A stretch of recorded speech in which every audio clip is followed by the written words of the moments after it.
Hello, everyone. Before we start, are you hearing me loud and clear? Can you comment if you still can't hear me? All right. So, sorry for that uh, previous webinar. Welcome to our first webinar for the new enterprise planning of the University of the Philippines, Open University. This webinar is a different one. We'll be having a resource speaker who is successful in implementing her business plan. She is Amiel Catindig, a former student, former NEP student. So let's proceed. I'll just share my screen with Amiel's.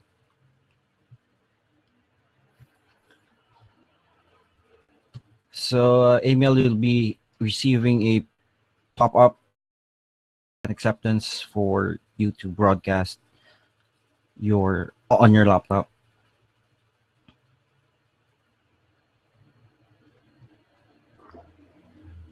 Hi.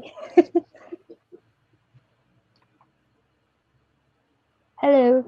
Can you hear All me? right. So hello, Amiel. How are you? Hello. I'm fine. Naririnig niyo ako?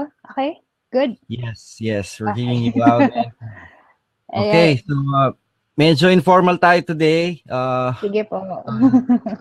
Not so with the formal lecture and all. So start na ako with the question, Amiel. Ay, okay po. Sige po. I'll let you introduce yourself and your business. So can you indulge us Ay. with your introduction? Okay. So, hi everyone. Sabi nga ni sir, ako po si Amiel and I'm from Sta Rosa Laguna. And I graduated from UPOU NEP or New Enterprise Planning last year lang, actually last December 9 lang, 2017.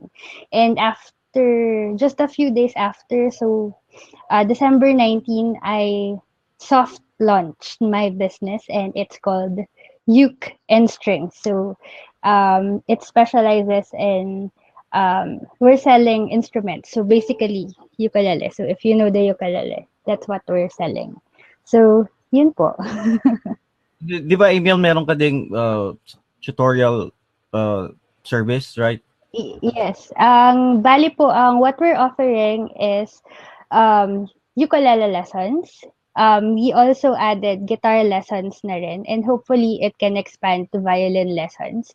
Tapos, we currently have um, ukulele pa lang dun sa store, pero we're planning on expanding it to guitars and other stringed instruments as well. All Yun right. po. Thank you very much for that good introduction. So, next question. So, yung topic namin ngayon sa NEP, we're in the business ideation.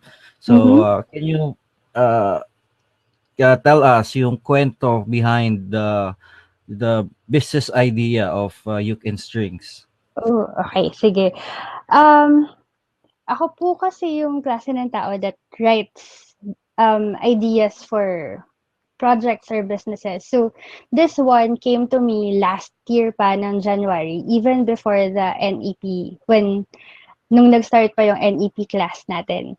So, ang nangyari kasi, January is na-in love ako dito sa instrumentong to, which is the ukulele. And I wanted to learn songs na I can parang to add to my repertoire, kumbaga.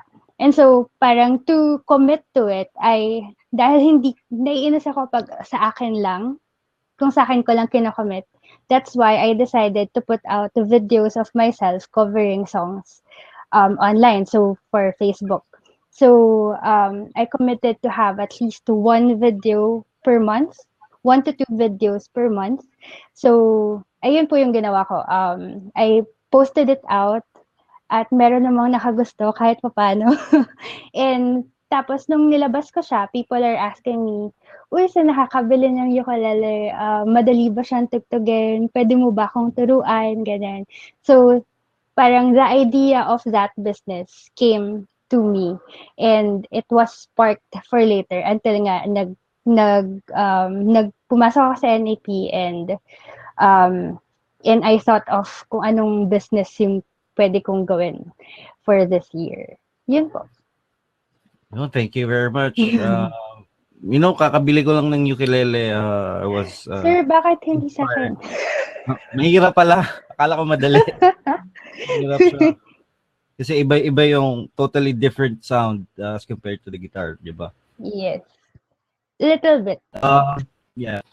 So, after thinking of that idea, syempre you enrolled in NEP, di ba? Yes.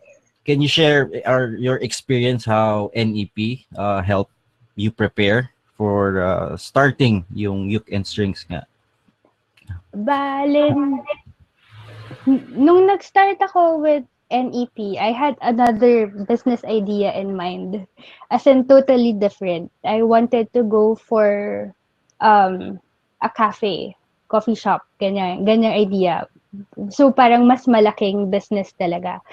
But then again, I think it was during the consultation with you nung sa scanning part.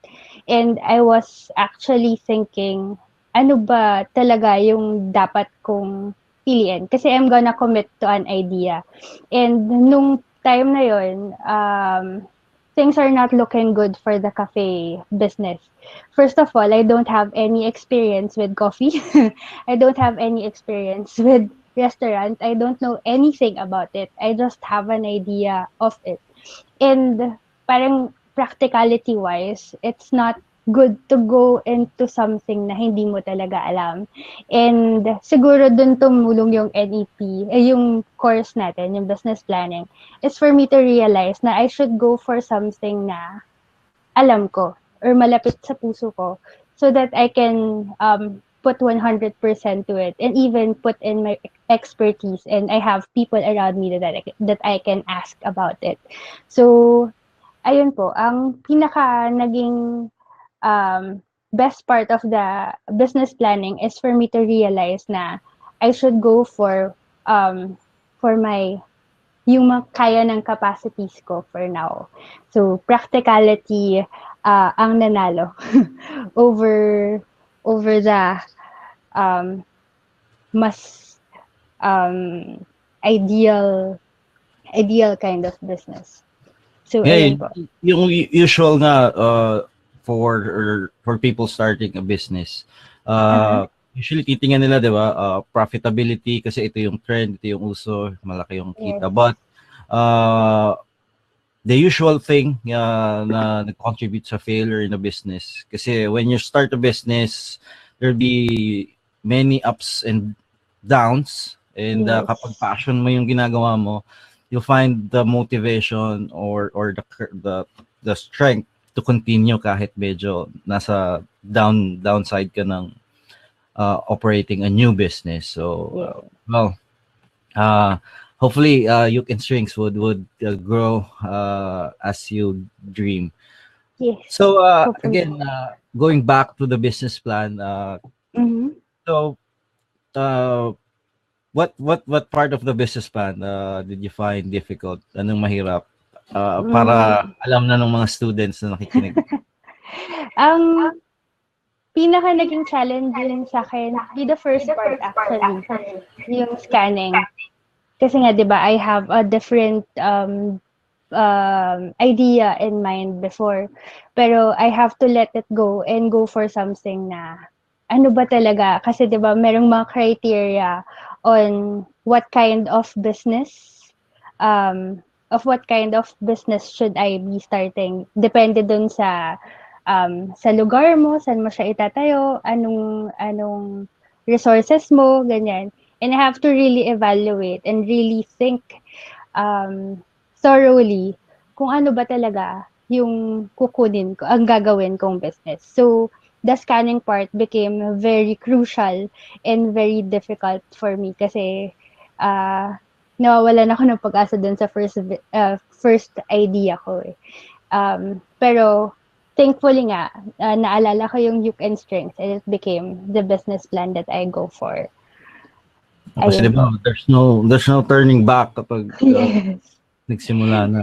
Yes po. So parang ayun nga, yung pag-choose ng mismong business, it's crucial because yung commitment mo dapat nandun 110% when you go for it. All right. So fast forward natin, nag-graduate ka, 'di ba? Uh, uh, ano yung experience mo in actually opening your business, you starting with all the actual na. So ano yung mga experience mo na naging kakaiba or you can share it with us? So yung akin po kasi, I chose something na kaya ng resources ko. So maliit lang po yung business talaga na ginawa ko. I opened it sa garage, sa garahe lang ng bahay namin. So, it became, paano ba? Ang mga naging challenges ko is I realized na decisions would not be coming from me only. Maraming taong nakapaligid sa akin and maraming taong kailangan i-consider. And um, you kailangan mo maging flexible when challenges comes. Kasi merong hindi aayon sa mga plano mo. You have to know na, pwede ko namang iusod yung opening ng ganitong time or pwede namang yung arrangement ng store maging ganito. Hindi, kumbaga, hindi lahat ng mga decision mo nasusunod. I think that's one of the frustrating pero something na um, matututo ka dun sa part na yon ng pagsa-start ng video. Ayun. And Ay, then and video. then, Sorry ng business, sorry. and then 'di ba when you created a business plan, you have parang projections na when you start this would Yes. happen, this would happen. Mhm. Uh can you share an experience mo when yung iniisip mo before hindi pala mangyayari kasi when you started the business yung for example yung mga marketing projections, di ba may ganun tayong Mm. exercise. Yes po. um Ayun, yeah. ayun. Yung sa'kin kasi, um, yung pagsisimula ko talaga, it's really a soft launch. Parang, sir, ang ginawa ko dito is, parang sabi ko nga, this is phase one of the business. As much as possible, less yung gastos. Um, Tapos we're looking if the product and services that I'm offering is viable. So dun po talaga sa itong first few months na ginawa ko, I've been um tawag dito, sinadya ko na hindi masyadong mag-marketing effort. Sinadya ko na i-open yung store and see if the store itself can attract customers.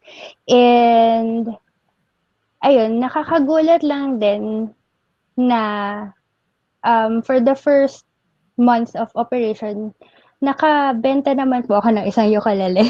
And for the second month naman, this January, nakabenta uli ako ng isa and then I have two students now. So, projection-wise, hindi pa rin siya abot dun sa quota, dun sa budget projections na nilagay ko before. Kasi ang alam ko nilagay ko dun, most of the income would come from the lessons, from the ukulele lessons. Pero as of today, dalawa pa lang yung students ko. So, um, ano lang din, tiwala lang din at saka respect the process kasi learning process po yung nangyayari ngayon. We wanna see kung kung saan pa pwedeng mag-adjust. Ayun, and kung saan pa pwedeng makakuha ng income. And like right now, inopen ko yung shop and another opportunity came kasi merong mga tao na nag-rent nung lugar ko ngayon for acoustic practices. So, we we we rent out yung mga instruments namin like guitars, ukuleles, percussions, kahon, and yung place for their practices. So, parang for 1 hour meron silang babayaran na fee. Yun. So that's an opportunity na hindi ko in-expect pero natutunan and dumating sa amin because we opened the store. So ayun po. Wow, similar to yung concepts nga na inaral natin, 'di ba? Think big, Mm.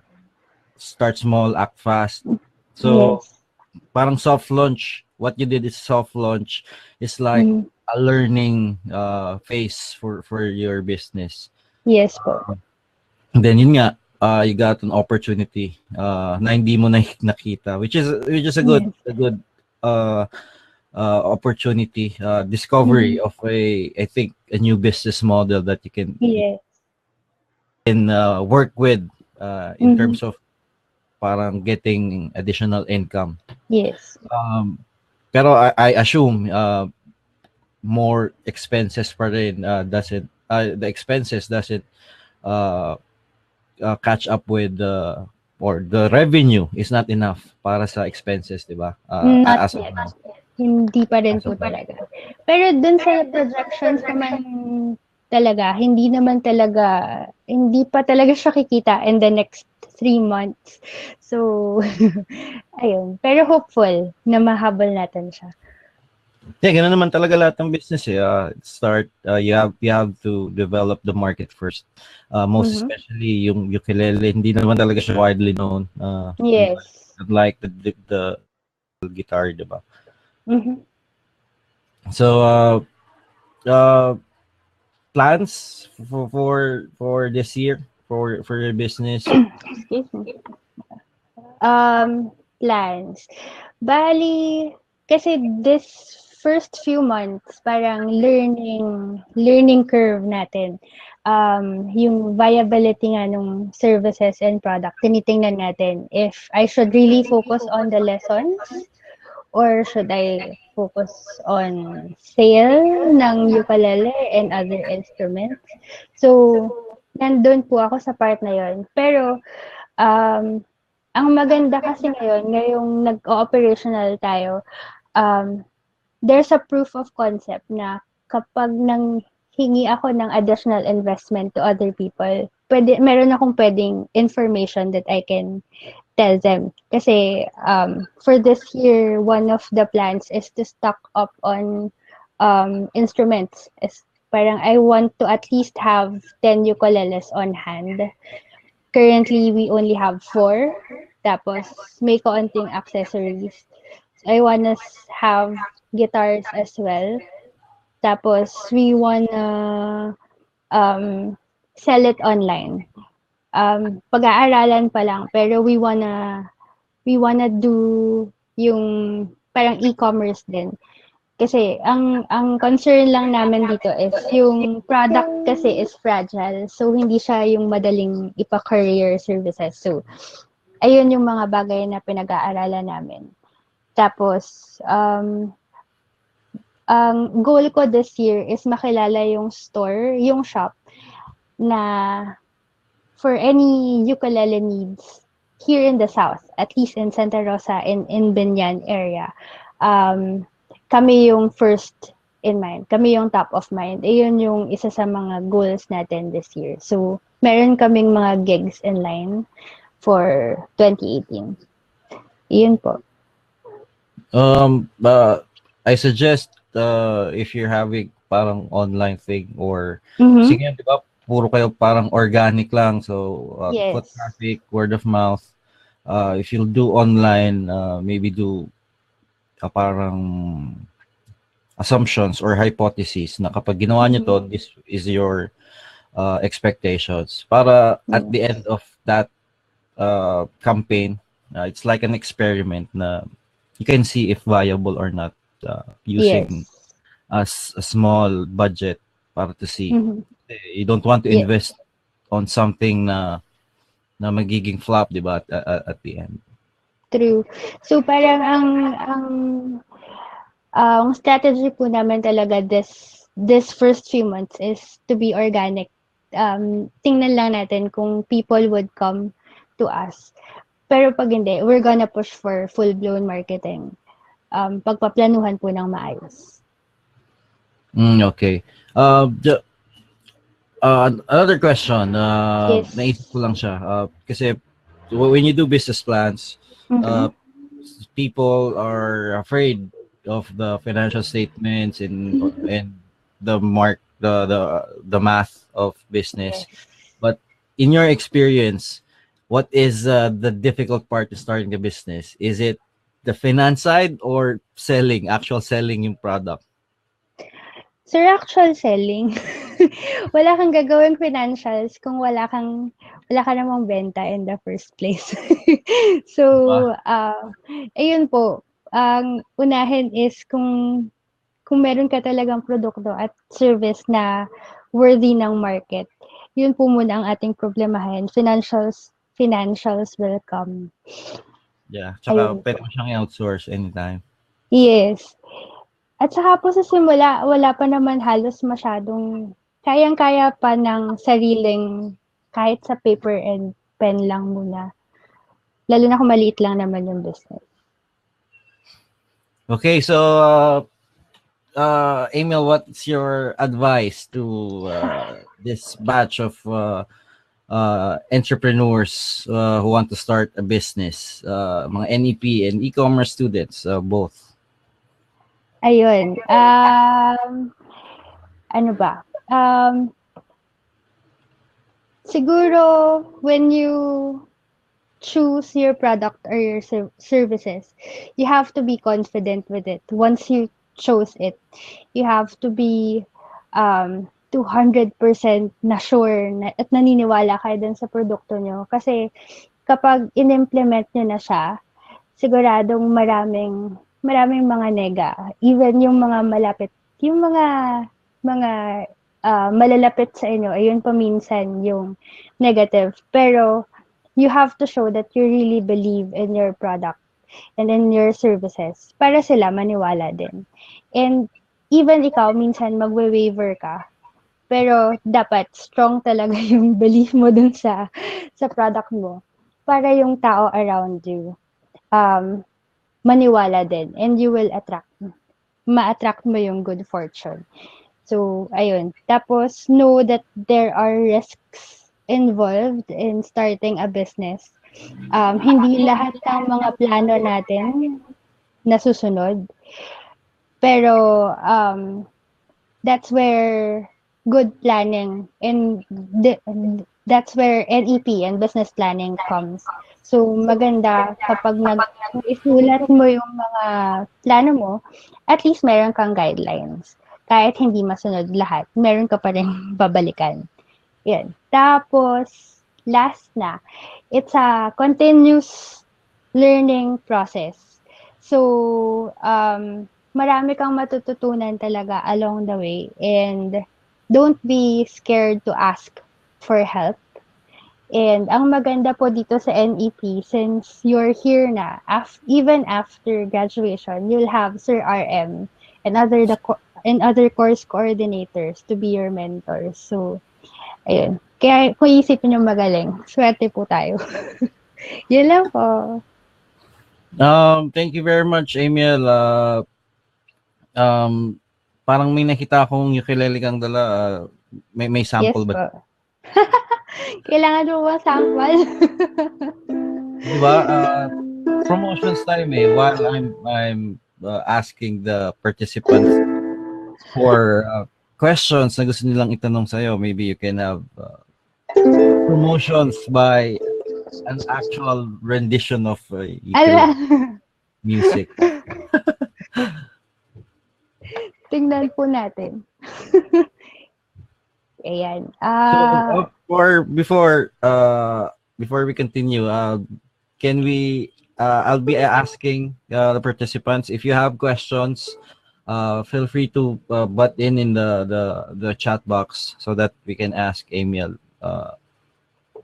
So that's all the questions I have for her. If you have any questions, lagay nyo lang po dun sa chat box. Ayan. Oh, okay. I can share the stage with a participant.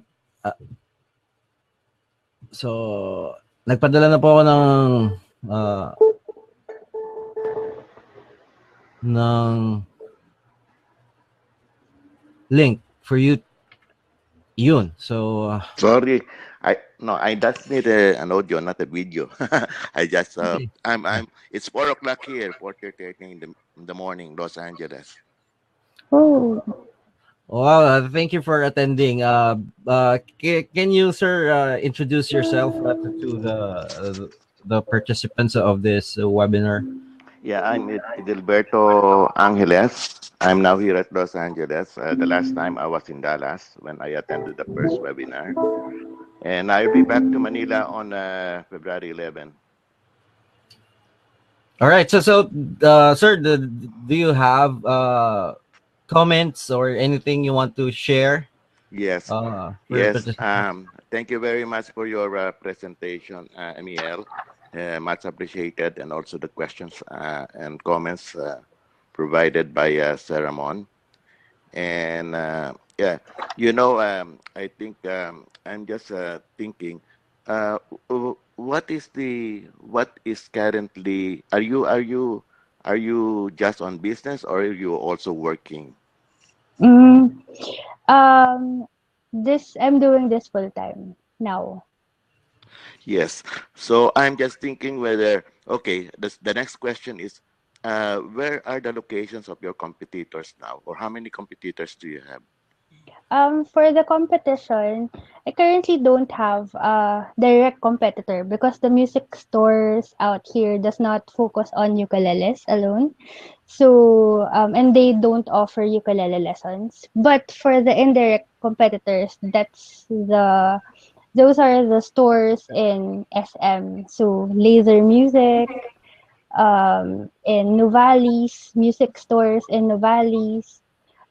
We have music lessons around the area as well, but they only offer lessons in piano, violin, saxophone, and I think drums, guitars. Yun po. Okay, thank you for that, Amiel.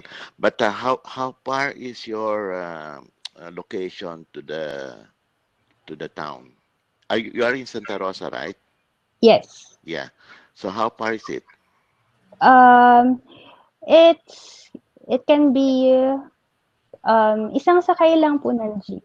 Oh, okay. How do you do now your marketing for for currently? How do you do your marketing? I mean, how do you introduce your shop to the people? The location kasi of my shop is near the school. So we're really beside a private school, and it's for preschoolers from grade school, high school up to senior high. So so palaging may tao doon sa may area namin, especially yung mga nanunundo ng mga parents, ganyan, and high school students that come by. Currently, ayun po yung tinatap ko na market. And so after this, we might be tapping markets online. Mukhang ayun po yung magiging ano natin, next step natin. Yeah, but okay. Ukulele, your target people are what are the age group of your people? Bale po for this one, Yeah. akin po, ang main market ko would be yuppies. Yung mga young professionals. So, ka-age ko around 25. I think yung working, 24 up to 35, 39. Kasi assuming, this is all assumptions, of course, na they have the capacity to buy and they are looking for, this is an introduction na if they're looking for hobbies that they can do in their free time, something that can be pantanggal ng stress nila, because of stress ng corporate world, this could come by as an alternative. Yeah, I is a small guitar, right? Yes, it's a four-string. Do you carry also the regular guitars? Yes, we Okay, do have. but I think if you are targeting UP, yuppies, I think they will be my own impression Mhm. would be more, they would be more interested probably on guitars. Yeah. Ukulele will be for children or young at age, and that's good because you're near the Yeah. school. But I don't know whether you're doing some like telling the people, hey, here we are. Are you doing some flyers? Are you distributing them, or you have done something a good flyer to tap them that we are here? We are offering you these services where we have these good guitars and ukuleles with us. Are you doing that? Well, currently, we're on in operations for 2 months pa lang naman since we started last December 19. Um, right now, we're doing everything organic. So everything na marketing is just done through the store. As in, inopen namin yung store, we put on tarpaulin just to get their people's attention para pumunta sila dun sa store. That's the very basic thing that we have done so far.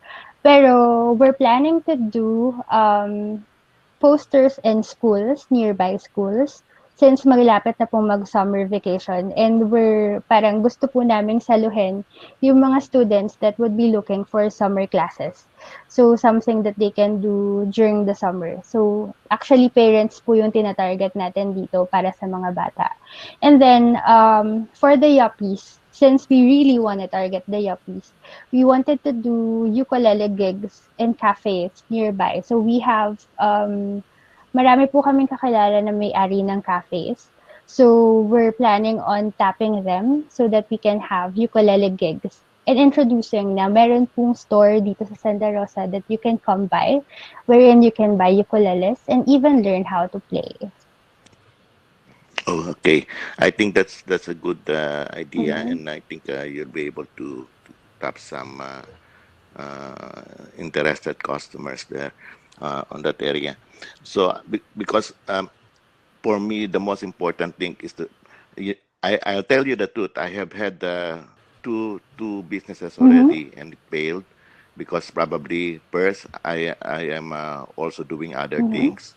I'm not concentrated to it. I just relied on my on the people that I have, on the staff that I have, and secondly, I did a lot of marketing. I did a lot of poster. I did a lot of flyers. The only problem is I have a lot of competitors. Of course, there are a lot of clients there, and I put up. Not I put up. I bought a parlor at the time. You Mhm. know, I even included massage, everything that I could do. The only problem are I don't have trusted people that I could rely on, and the staff that I could also good staff, trained staff that I have to rely as well. But the most important thing I think is to be able to tap the clients, the Mhm. customer, and tell them that we are here, we are offering good service. Of course, it's good for you because you are only one in Santa Rosa, but you have many Yes. big Yes. competitors, you know. But the good thing you're also offering Mhm. lessons. I thought you will start with a school nearby Mhm. and give students with lots of flyers encouragement and tell them what is good Mhm. that on your business.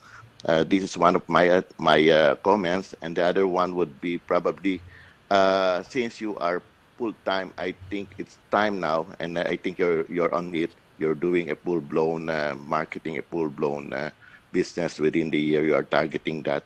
I think that's a good start as well. But is we will not. For me, I will not only rely on, since we are new. I will not only rely on organic. It Yes. means I will not only rely on my tarpaulin. I will not only rely that that I thought people know that we are here. It's not that. It's not that we thought we should approach them and tell them we are here. That's only my Mhm. comments, and thank you so Thank you, much. sir. Thank you so much, Sir Edilberto. Just to tell everyone, since we're only starting our new enterprise planning course, um, what we did, what the difference in this course is, I infuse updates on how to do business plan. So what Amiel is trying to explain a while ago, uh, all activities, mostly, most especially for marketing, is done Mhm.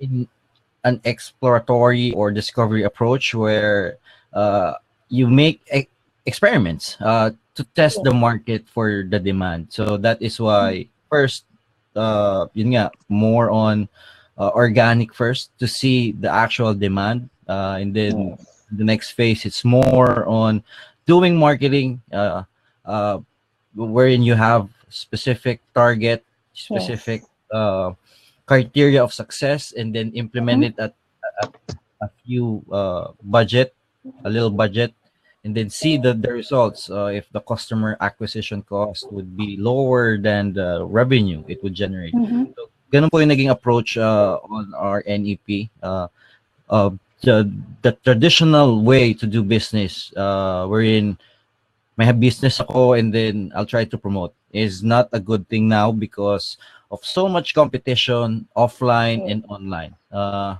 Parang lahat na ata may competition kasi may online na, anyone can reach, any business can reach anyone at every location. So you need to have an exploratory mindset so that you'll use failure as you as an advantage for you. So Mhm. yun lang. And then thank you so much, sir, for your insights. It's well appreciated.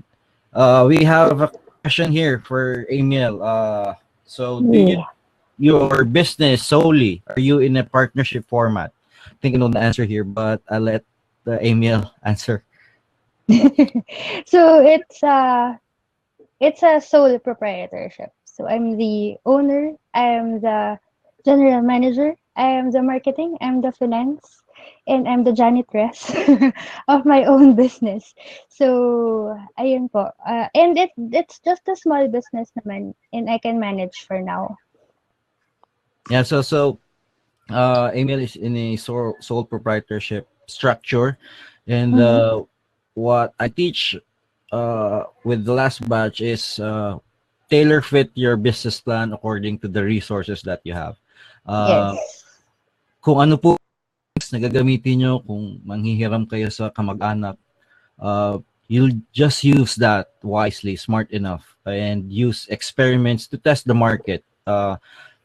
The big risk ng isang business is to sell something na walang gustong bumili. So Mhm. that is one major challenge that you should address in starting a business. So Amiel is doing first the organic way of assessing the demand, because in business plan kasi more on yung assumptions mo lang yung sinusulat mo yung mga previous experience mo.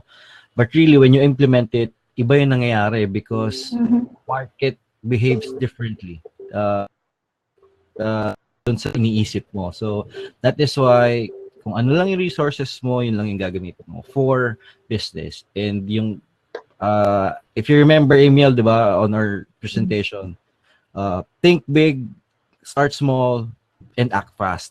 That is the Yes. mantra of new businesses now. Unless Mhm. para kang a billionaire that you can invest on something.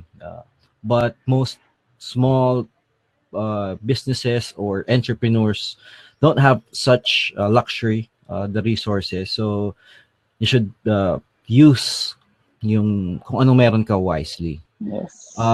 Another question here, Emil. Mhm. Have you considered developing a summer music program for the children around your area since you have mentioned you are near a school? So, tinatanong niya kung you're partnering with the school for a summer music program. Dahil sinuggest niyo yan, it's a possibility. Ayun, pero what I'm really looking forward is offering it to young professionals. Really, parang giving them opportunity na ma-realize na may ukulele program here in Santa Rosa. So, gusto ko siyang gawin in cafes talaga. Pero this summer, it's a good, I think that's a good market to tap. So, pwede siya. Thank you. Yeah, by take naman on that summer music program, it would be difficult for Amiel now to do that because operations is medyo maliit pa, Small. and a summer Yes. music program, I think would require so much resources on Amiel's part. So it's a Mm-hmm. good marketing approach, but I think on the later part when the Yes. business model is actually smoothens out. Kasi ngayon more on Yes. exploratory si Amiel, right? I think It's noted po. For later. uh, questions. Have you considered to expand your range of products in the future? Yes. As in, kasi me and my sister is really musically inclined. So, more on that side. Other than just selling stringed instrument, we'll probably go into yung mga amplifiers, mixers, ganyan. And we'll probably create a studio in the near future. Kasi nga dahil nagkaroon ng opportunity wherein people rent out yung space for acoustic practices, we might actually do a studio in the near future. Okay, Ayun. so ako naman, comment ko doon na what Emil did is like in a tech point, it's like a blue ocean strategy. So so Santa Rosa market, siya lang ang may ukulele. So uh, that's a good strategy to penetrate the market. You should be a big fish, big fish in a small pond kasi maliit pa lang ng ukulele, and if you can capture that, it's a good way to build a cash cow, and then in the future Mhm. kapag kumikita na yung ukulele business, proceed on the next line of items, which is yun sinabi nga guitars and the studio Yes. stuff, right? Yes. um Another question: do you pay for your inventory upfront or have to pay for them in credit or in credit terms? Um, I only yung inventory ko po 'no. So, I only buy kung kaya ng resources ko. So, wala po akong inuutang pa. So, ayun ba yung tanong, tama ba? Oh, yes, yes, correct. Um, So, I only use my resources as much as possible. I don't want to have big credit kasi we're still starting naman. yes, and uh, meron kasing myth na kapag they say when you create a business plan, a good, great written business plan, you use that in a bank to get credit. Mhm. Usually, hindi usually, 100% denied. No Yes. one lends, uh, no bank or any creditor, a formal creditor would lend you money, most especially sa developing business. Mhm. They they they banks look for cash flow, and kung wala kang cash flow, since bago pa yung business, you won't have the luxury of a good credit line. So um well, it's not really a, but yun yung way to start small and demand, build the demand first, right? So ganun yung Mhm. ginagawa ni Emil currently. Mhm. But if you have the, if students have the credit line, the luxury of having the network with creditors, or medyo siguro umutang sa family member, you know, Mhm. it's a good approach. Mhm. Other questions pa. In the case of a market research, in the event that I can't do it at this time because of geographic constraint, would it be possible to do it according to how I assess it, the way I know at this moment? Maybe I'll just answer it for that question, Emil. Um, Yes. no, market research really is when you use kung ano lang yung nalalaman nyo as your market research, it's okay lang din. But kasi ang tao kasi may bias siya, may personal bias, may hindsight bias. Kung ano yung previous experience niya, kung ano yung nabasa niya, nakita niya before, yun yung tingin niya na maganda. But Mhm. really, you can predict other people's minds. So what will happen if you conduct a market research using your thinking at that moment only. Pag implement mo, usually kung ano yung naisip mo, hindi yun yung magiging resulta ng business mo. So what we did in the course and EPA and e-commerce both, I made them do attraction test wherein may one-on-one interview with people, not necessarily formal market research where kailangan nila mag survey, just a quick interview, and then at the end try to pre-sell para malaman mo if there is a demand talaga. At least magkaroon lang sila ng parang decision at that time. So yun lang yun. That's actionable market research that will hopefully tackle in the middle part of the course. Miss Amiel, is it okay to ask about your starting capital? Thank you. That's the Pwede question. naman.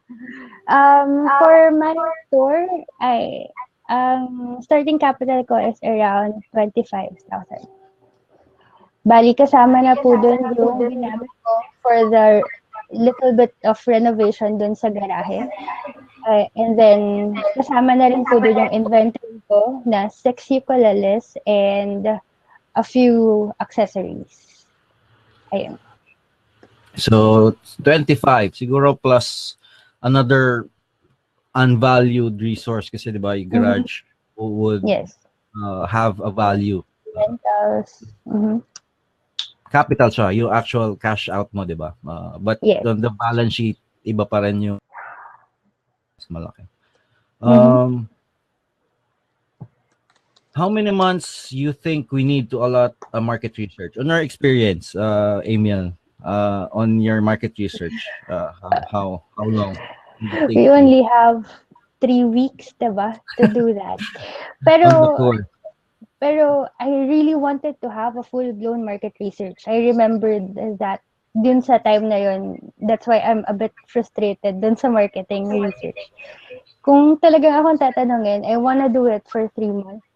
I think, no, at least 1 month, ganyan, na talagang you'll go out and ask people around. You wanna understand who your market is. Especially kung gusto mong malaman if talaga bang may bibili or hindi. Kasi iyon naman yung reason kung bakit mo siya ginagawa, 'di ba? So, we only have a few weeks dito to prepare with NEP, pero that's enough time to see kung gagawin niyo talaga, if it's viable, if it's viable or not. Kung gagawin niyo talaga siya at hindi kayo yung magsasagot ng sariling, naiisip niyo lang. Yan. And then, that is the very reason kung bakit the supplementary material or parang yung update na ginagawa ko sa course is about doing marketing as an experiment, a continuous experiment. So since the business that succeeds now sa today's world is a learning organization, a learning business. So every time you do business, you do marketing, you do selling, you have validated learnings. It's like market research from start to finish, a continuous market research. So ganun ang way to do business now, and hopefully we'll have that approach in the next few months for this years or this semester's NEP students and e-commerce both. Sir, Edilberto, a good thing is that you don't pay rent and you do it in your own turf, meaning you know the area well. So the place is in a crowded area, just an additional comment. Yeah, I suppose, di ba, may Amiel, foot traffic is heavy on your on your place. Diba, actually. Naalala ko before. Yeah. Sige, continue. Ayun po. Ayun yung tawag dito. Ayun yung kinakapitan ko. Knowing that there's foot traffic in front of our area. Tapos knowing nga na it's in Santa Rosa, I kinda know the market. Yun naman sa rent, I do pay a little rent for now. So, kapag kumikita tayo, pabayaran natin sila ng mas malaki. Because that's additional income for my parents naman. Then, naalala ko lang before in our business school, there's a formula. Don't know the exact the specifics on expecting sales out of foot traffic. Mhm. Ginagamit siya mostly sa So kiosks.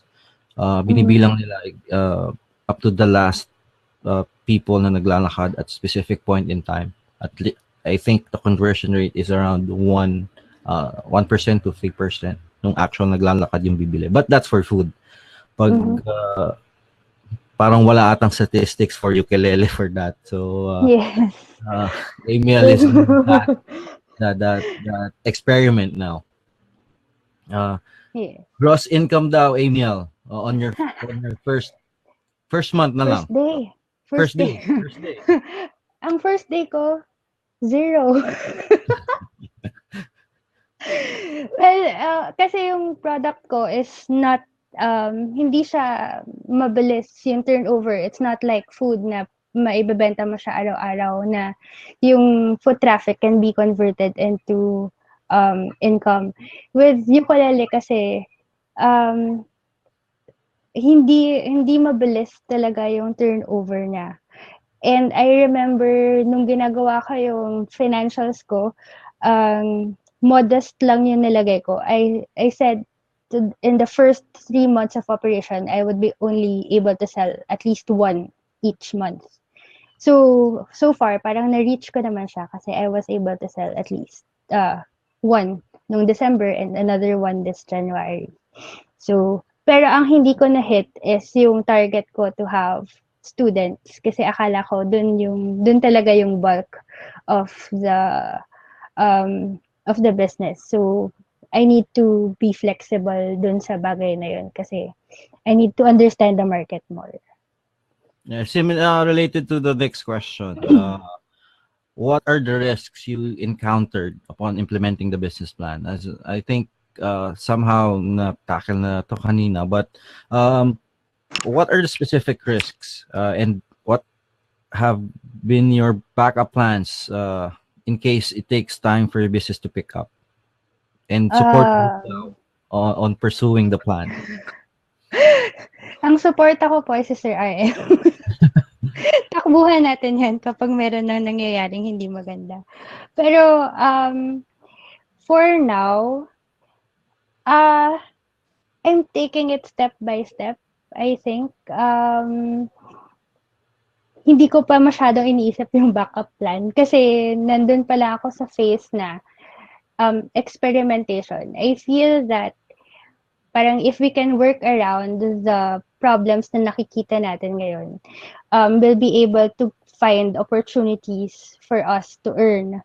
And hindi natin siya, kumbaga hindi natin tatakbuhan yung mga problema, so solusyonan natin. And baka sakali na yung produkto natin or the services we offer would be the answer to that problems. I think that's how I look at it. But in case na hindi talaga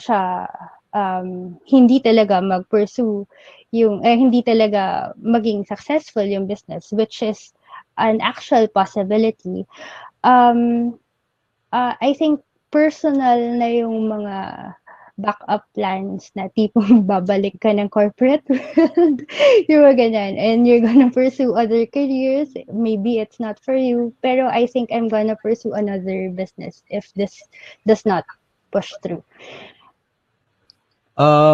Last question before we end the broadcast. Mhm. So Tyrone is asking about your experience on government requirements, specifically the registration. Have you registered yet or still in process? Actually, ito yung paulit na ulit kong question kay Sir RM. I think when we were doing NEP, I was asking, okay lang ba na walang resibo when I start a business? Kasi syempre natatakot ka na what if it does not, if hindi siya tumagal, sayang naman yung investment mo with the business papers, ganyan, with the permits. And I think ang advice ni Sir is to really see if the product and the service is viable. And parang tingnan mo muna if talagang kikita ka and if it's really worth the risk then you go for the business. I think that's where I'm going, where I'm getting at. Meron akong targets for the year. If I reach that, yung mga monthlies and yearly na target, then maybe then I would push for the BIR requirements, ganyan. So for now, wala pa po akong ginagawa for the requirements natin. But we'll work Uh, on it. for the viewers, the students, the advice that advice is really contrary to that the what you hear on the internet or the or other programs kasi 'di ba sabi register and then start, but practical advice, it's very difficult to start a business here in the Philippines in terms of government requirements. It is more difficult times three sa hirap to dissolve a business. Ang dami mong babayaran, Yes. ni audit ka pa, yung buhay mo yung audit. And then, yun, it's very difficult. And in business, 9 out of 10 doesn't survive at sa ikatlong taon. Yung iba, 1 year pa lang. So, Yes. that advice is really to do things unless you have the expertise. Kung dati Mhm. kang nasa for example nasa t-shirt selling business and you create a new t-shirt selling business, you'll have, I think, siguro probably higher chance of success. But in the context of Amiels, the market is still developing. The Yes. demand is not yet proven. And kung ako mag-a-advise, and if I will do that same approach, I would do the same. Kasi nga, well, it's difficult to to commit on government requirements kapag hindi ka pa sure. So, Mhm. yes, I think that is contrary to what the modules have said. But Yes. the context now of the Philippines is more competition, more online people to compete with in business. So, well, you can try that approach, but you can always register if you want to. But, di ba, Email, you have such a period where Mhm. there is parang decision point if you will register or not. Usually, in my experience, people would say 3 to 6 months Mhm. waiting to experiment and then validate the business model before they Mhm. actually register. Mhm. Um, okay. Questions pa. Last. Ito na lang. Entertain. Mhm. If ito parang tanong to sa akin, agricultural ang business, okay lang ba if wala mo ng registration since nasa farm po? Yes, I think most agricultural business na hindi naman ganun kalaking scale, actually hindi sila nag-register because ang binabag sa kanila ay marketplace na hindi naman talaga uh, yung trade is not really monitored by the government. So I think mas lenient on agriculture. Uh, produce not the processed one. That you need to have ano to FDA approval. So for kapag processed processed agricultural product, there's no choice. You have to register because of the FDA requirements. Um, last two questions. In 2 to 3 years, how can you see or envision your business and what are the innovations you are planning to add in the future? Actually, tanong yan sa business plan ata natin, di ba? At the end. Mhm. And the next question, I can see that you are a millennial. Mhm. Plus points, Emil, sa'yo. Mukhang millennial ka pa daw. Uh, ba't ako wala ba? Is the age greatly affect your business, especially encouraging your customers? So first question muna, what is your Mm. vision? 2 to 3 years daw. Um, sa akin, I want Uke and Strings to be known, yung top of mind talaga, na when it comes to ukulele, kami agad yung may isip. I want that to be our our branding. I want people to know us na anything ukulele, Uke and Strings. Yan. and really, uh, I think that's it. That's the basic thing for in 2 to 3 years time. We want to be the number one ukulele store here in I guess in the country, if that's possible. Yun. And And then the then next, what innovations you are planning to add in the future? I think really more connected to music. Um, Tulad nga ng nasabi natin kanina na we can venture into other instruments or we can even put out a studio in the future, even produce music. That's a possibility. Pero I think ang crucial is this stage kasi we're experimenting and it would be um, dependent on the results of this experimentation. So, but for sure, it would be aligned in music. Ito, last great question. Mm-hmm. Is age affecting business, especially encouraging your customers? Lalo ikaw ang proprietor. Mm-hmm. How age affects your business? I'm not sure if yung age ko talaga would directly affect the business because ang mga tinatap ko is from all ages. Naalala ko yung marketing ko, I have my first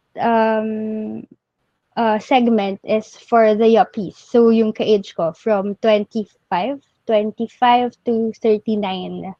So tapos I have kids and these are yung mga batang nag-aaral. So from 16 below. And then I remember I have a segment for oldies or the late beginners. So these are mga parents na who wants to explore a new instrument. Yon. And I guess hindi naman malapit sa age ko lahat ng market na yon. And I think what exudes would be yung I guess what helps me is yung if they see the passion that I have with the business and with the ukulele, seeing na nag-enjoy ako dun sa instrument would hopefully ma-attract natin sila na to join in the craze. 'Di ba? So, no matter what age. Kasi nga, I think ukulele is an instrument for all. Thank you very much for that wonderful insight. For me, yung age, does it affect the business? From my experience, really customers don't care who you are. They only care about addressing their need Mhm. or solving their problem. So that is a good insight that you can take home with this webinar. Uh, last talaga. Last question. Um, Yes. I think I know the answer here, but do you have plans in manufacturing your own ukulele daw in the future? My own ukulele. Um, Wala siya sa plano in the near future, but I want to partner with the Filipino brands. Um, I wanna search for Filipino luthiers, yung gumagawa talaga ng ukulele and guitar. Maybe sa Cebu area, ganyan. And help in distributing it. Ayun po yung nakikita ko in the future. That is really related to a good principle in business that you focus on your strength and Mhm. outsource the rest. So like Yes. partner with someone or any business that have better capabilities than you. Since Amiel is more on the music side, not Yes. on the making of ukulele, so it's better for her just to focus first on selling or teaching ukulele related stuff. Mhm. Okay. Um, last uh, promotional message from you? You want to promote something about your videos? Add Amiel's personal profile sa Facebook. Marami siyang ano doon. Videos. Videos. So, yeah. Do you have any message or promotion or kahit anong ano before we close? Ayun, so yung Facebook page namin meron na, pero wala pang laman kasi we're just, papunta pa lang kami dun sa phase na yun on the marketing. But if you're interested, please like our page. It's Uke and Strings. Tingnan natin kung mababasa na. Baliktad. Baliktarin natin. That's Uke Hindi, and tama. Strings. Tama? Tama? Uke and Strings. So, sa Facebook, it's Parang mas Uke. tama yung kanina. Ay, baliktad po yung ngayon. Mm. Sige, tingnan natin. This one. Tama na Yan. po. Ayan. It's Uke and String. So, pag mahanap nyo po, i-like nyo kami. And we'll be having events here in Santa Rosa. So, if you have friends here in the South, Santa Rosa, Binyan, San Pedro, and they wanna join the ukulele fun, join us. Follow the page. We'll be posting events very, very soon. Tapos, sabi nga ni Sir, I'm doing ukulele covers every week, every month. Ayun ang aking commitment. So, I'm also looking for 100 subs on my YouTube. So, if you're interested, so look for me. It's Amiel on YouTube and Facebook. So, ayun. Baka lang naman magustuhan nyo. Pag hindi, okay lang din naman na hindi. Hindi pa tayo Alright. nag-subscribe dyan eh. Nasa-subscribe ako. Ano po, sir? Hindi pa ako nagsa-subscribe sa YouTube Oh, mo eh. Or on Facebook. ayun po. So, I need 100 subs para mapalitan ko yung URL ng YouTube.